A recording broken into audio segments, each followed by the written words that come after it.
Well, the 2023 presidential election is considered one of Nigeria's most important elections. And this is because of the country's current position, its stalled growth, and a disgruntled populace. At the moment, in Lagos, Nigeria's economic capital, many students are out there on the streets protesting for being home for more than 7 months. Now, many politicians have thrown their hats in the ring, including some of the most established and famous political heads in the country.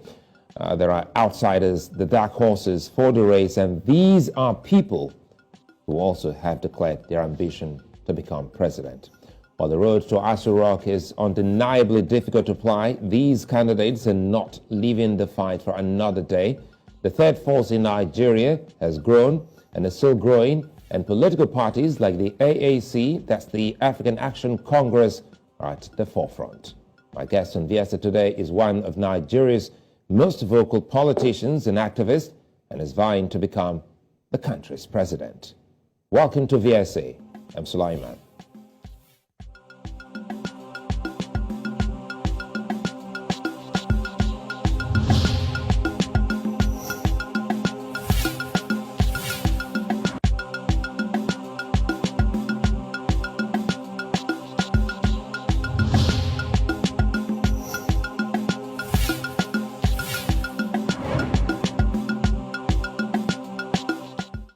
In 5 months, Nigerians will go out to vote for the next president, holding many reasons and standpoints. Some of these reasons have been observed during various political conversations, physically and across social media. There are foremost names making the headlines, and dark horses also stay behind the scenes to map out a strategy to help their emergence. My guest today ran in the 2019 presidential election under the AAC, a party he founded 4 years ago. Next year, he will be vying for the presidency again under the same party, despite initial challenges against his leadership of the party. Now, a vocal activist and a man who divides opinions amongst the Nigerian political populace. Omoyele Sowore, presidential candidate of the AAC, joins me today. Good to see you, and thanks for your time. Thanks for bringing me. I know it's been a tiring moment for you today, a rainy day here in Lagos, and I wouldn't delve into politics without asking you some of the key things, because I know many, many years ago you would have been there, students trooping out on account of being home for 7 months, yes, owing to strike by university lecturers.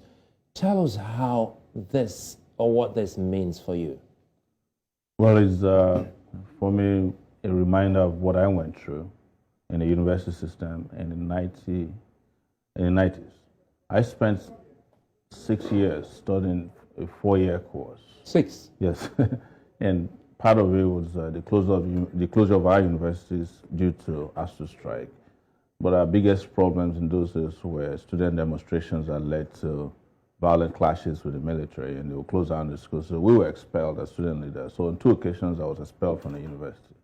And to see that in 2022, some 30 years later, the same problems are still prevalent. The strikes are still very around. Students are still being persecuted or harassed.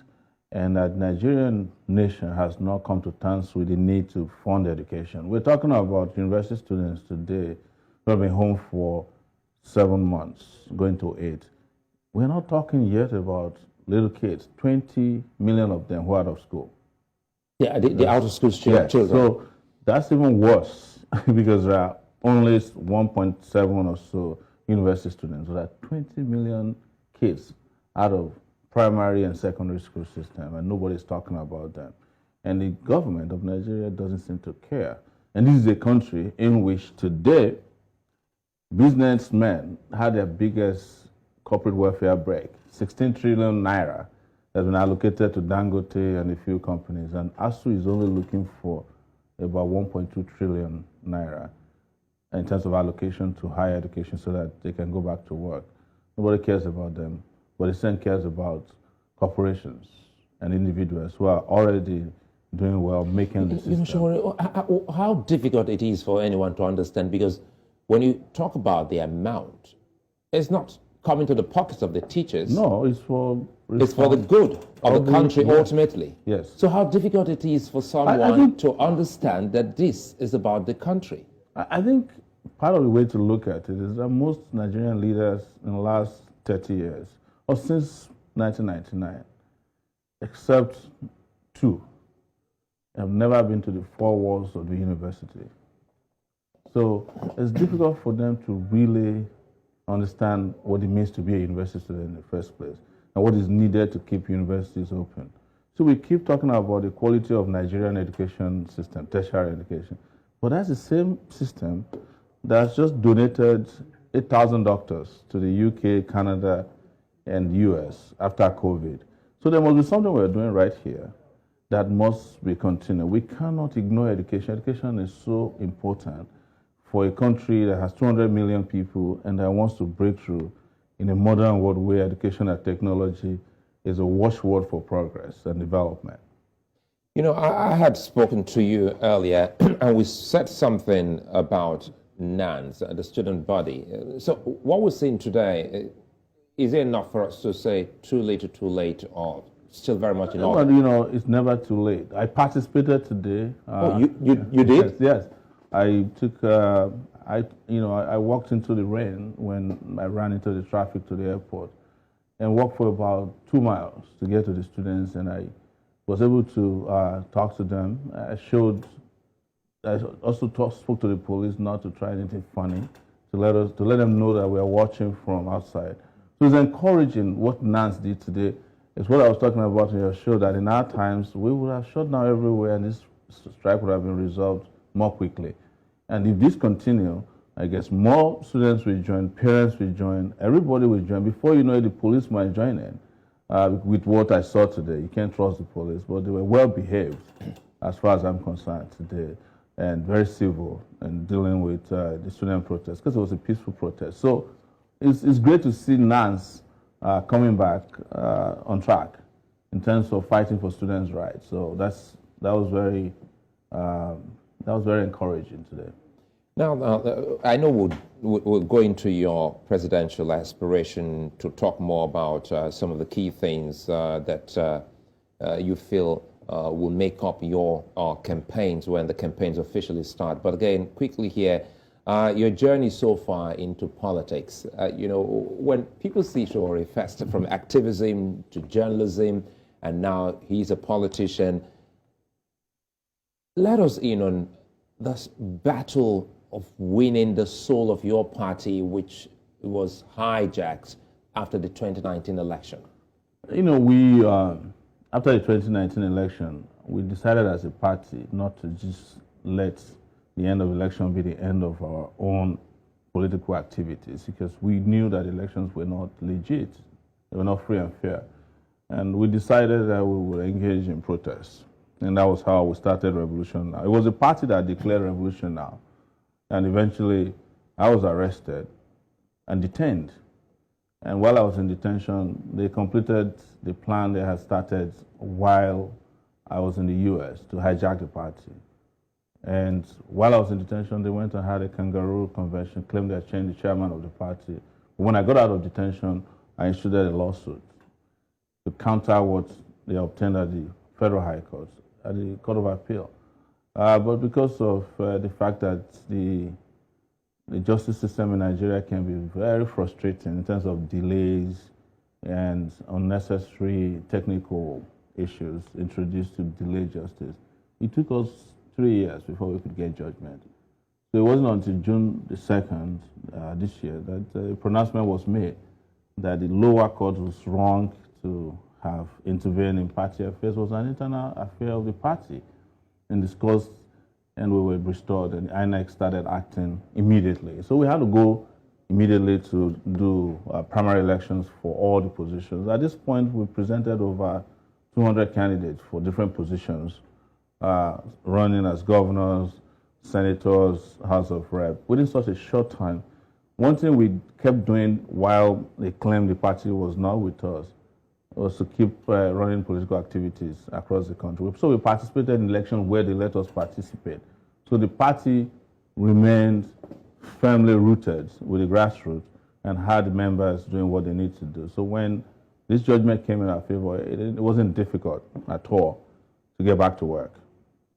And because some of the key concerns of Nigerians, some Nigerians, so to speak, they felt that just as with, because 2019 election was the first time pretty much younger Nigerians came on the scene.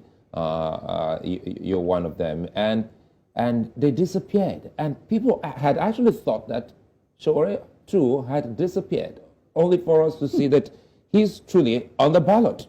Yeah. So this was actually hijacked while you were in detention. Yes. You know, and to say, it's very important to put it in context why people thought I disappeared. I spent 4 months in detention, 4.5 months in detention. And then a judge ruled that I have to be sequestered in Abuja. So for 3 years, I couldn't leave Abuja. And don't forget, it was during that period that my younger brother was killed. So we had to deal with that at the family level of his burial, situating his family, had 4 kids and a wife that had to be taken care of.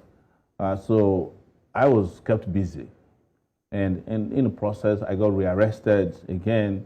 I was attacked. You see, my nose bridge was broken by a police officer. And my stay in Abuja enabled so many of the people who thought I'd offended them on Sahara Reporters to sue me. So I got sued by so many people for libel, you know, cybercrime and all that. So I had to be going to court to fight off all these attacks on my person. And it was as if they threw everything at me, including the kitchen sink.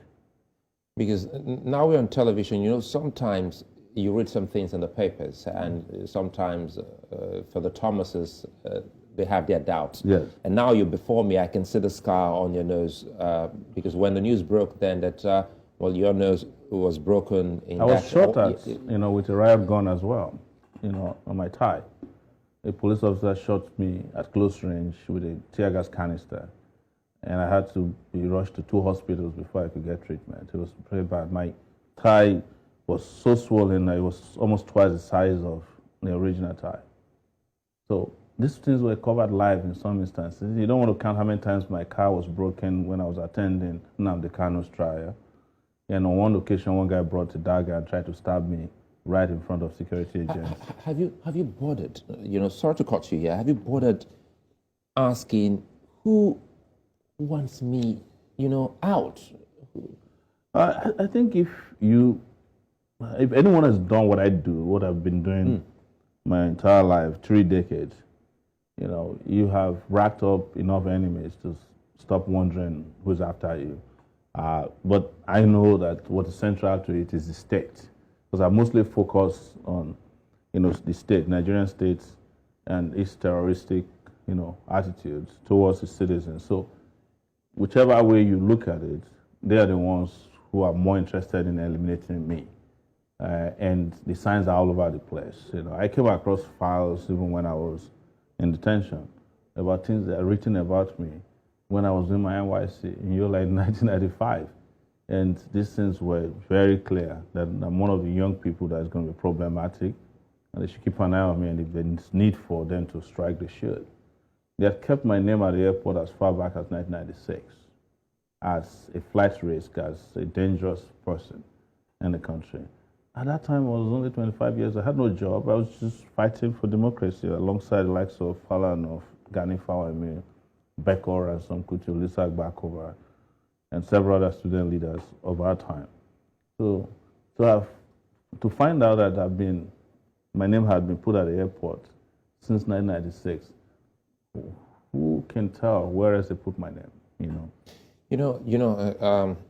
I think now, you know, when you mentioned Gani Fawemi and these great people, I wouldn't let us, you know, go into your politics without talking about the great man, because just a couple of days ago we saw you in Lagos for the first time since after you left Abuja to honor that man, Gani Fawemi.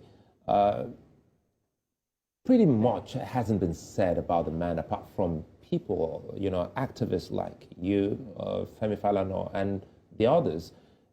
Why is it so difficult for a country? Because Martin Luther King, Gani Fawemi, you can put them on the same pedestal. Pedestal. Absolutely.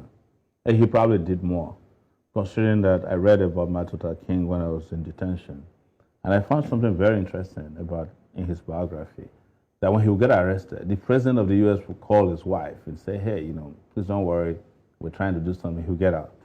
I mean, if Gani Palme got into detention, they'll raid his house, his office, they'll, petrol bomb his office. Several times they did that. They attacked his office at the time and cut off the hand of his security man there. People here are vicious. I don't think that until his death, there was that kind of viciousness against some of the activists abroad that we talk about a lot. But it is, we cannot discount or discountenance the threat this person's face. I think the difference between Gani Palme was that he probably didn't have that international coverage that the likes of Martin Luther King got. Fela was another person in that regard, but Fela had become an international musician, so they won't let him die. There are over 36 bands in San Francisco alone playing Fela music on Friday night. There's the biopic that is being made. I know of two. There's been a Broadway show done in his name, Fela, that was super, super popular in New York City. There's been, a museum showing of his pictures and works.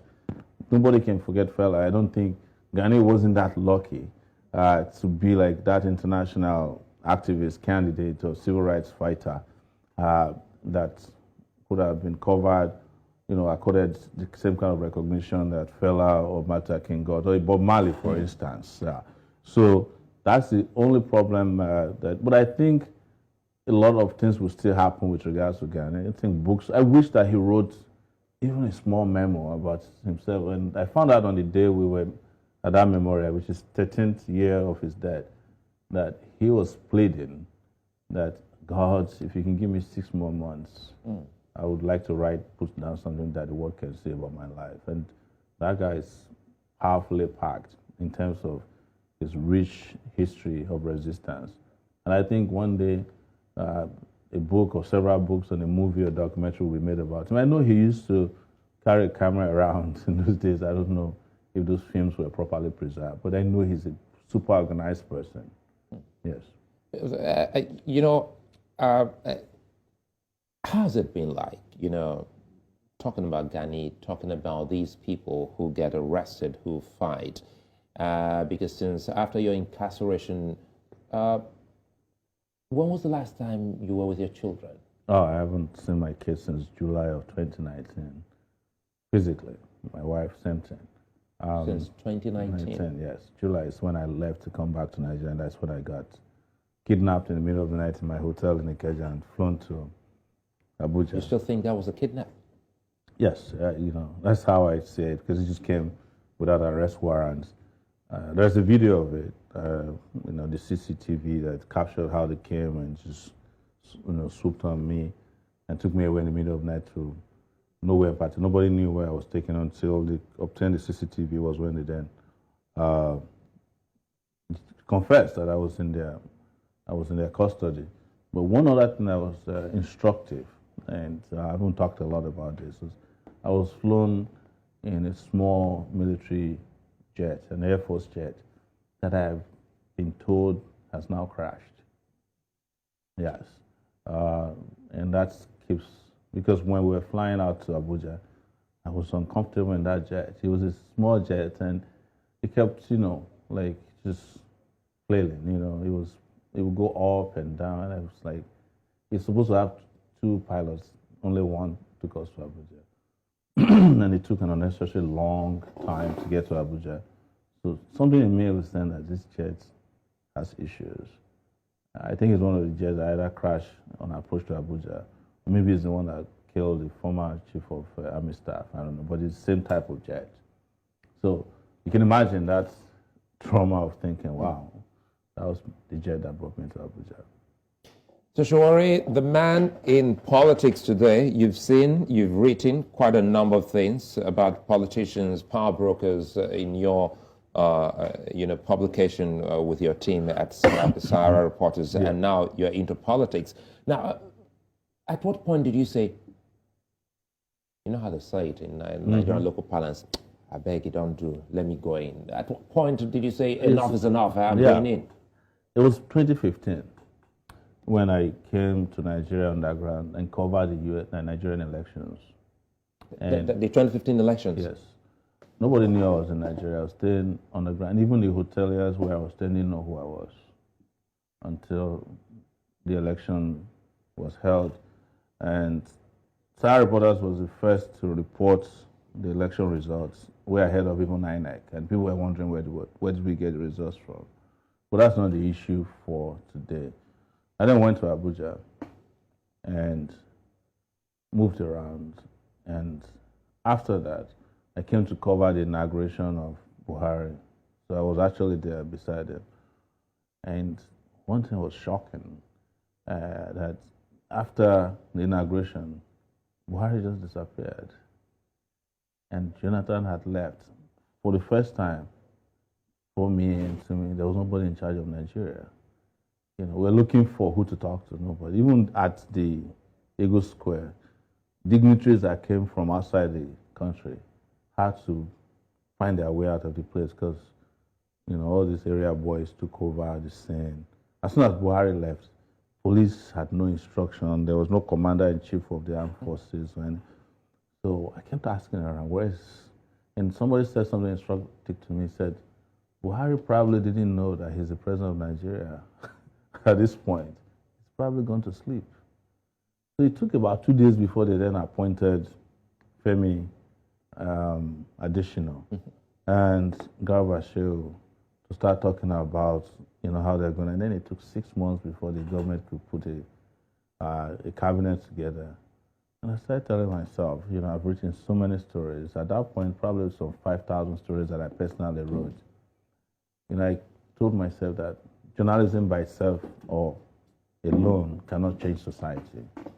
You know, and if anybody's going to talk about journalism, you know it. I did adversarial journalism, you know, like the ones that makes people want to kill you, you know. And many people don't understand that there is something like that. Yes.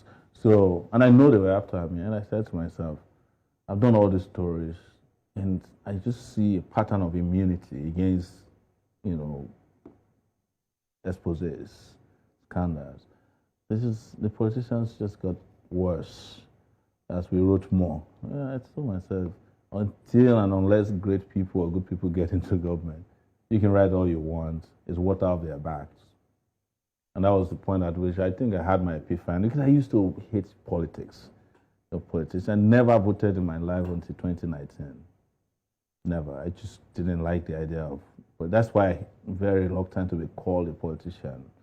You know, I have this personal disdain for the people who they call politicians in Nigeria. So I started talking to my friends and say, you know, why don't we try? And I came back to Nigeria, started what we call the TakeItBack movement. I started moving around doing town hall meetings, and I saw that people were receptive of the idea. And then I went to the 79 political parties. I approached at least 20 of them. No one of them would accept me. It was like, you know, you are too radical, or, you know, some will ask for money. So you made that move? Yes. I thought you guys want the country to change. And you know me. Why are you not accepting me? I found out quickly that I was going to do all these town hall meetings and have no chance of becoming a candidate. So somebody came one night and said, evening I was on my way back to the US, he said, you know, INEC is registering parties. Why don't you apply? And that's how I applied. We applied to register our party in 2018. And INEC came and saw our office, they saw our seriousness, and we got a party registered, 29 or so parties newly registered. That's how we started. But what was shocking, like I said, is like to know that there are 79 political parties and no one of them. Because then I found out that most of the political parties were just special vehicles for doing all kinds of. Some of them, they keep them for elections. Some of them, they keep them for litigation. It's a long story. They just put them there. Let's make it short. Yes. Let's make it short. Yes. So are you saying some of these political parties are appendages of some of the big ones? Completely. I can tell you that categorically. The big ones there are individuals who own political parties in Nigeria, and there are parties who own political parties in Nigeria. Somebody told me something very interesting. I think I mentioned it on your show, that, and it's in this company, this dispensation, with a great friend of mine, he's running too. He said, let me tell you the truth, Sowore, I'm the flag bearer of my party. This person is the candidate. I was shocked. Just one party, the flag bearer and the candidate. And that's the truth for a lot of the parties. The guy who was kicked out of ADC, it's the same thing he's going through. They wanted him to be a placeholder for one of the candidates. But when he won his primaries, which they used to kick out Moghalu, because they knew Moghalu had that ticket, he's too stubborn to be controlled. So they kicked out Moghalu, and it was shocking to everybody. How could Moghalu lose to a person that most people didn't know? And when he became the candidate, he also refused to do the bidding of the people who made him candidate. And when he wasn't picking their calls anymore, they kicked him. Now they have expelled him. It's the first time in the history of Nigeria that a presidential candidate will be expelled from his party. There's nobody who's even thinking about a legal solution to it. You know, nobody knows how that will end. But it has started already, and it's always something strange that you've never heard about in Nigeria. So, yes, a lot of political parties are appendages of the bigger parties.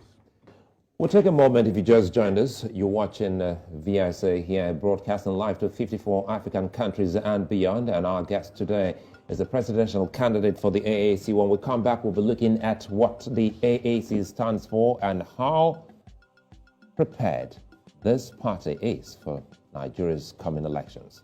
Stay with us.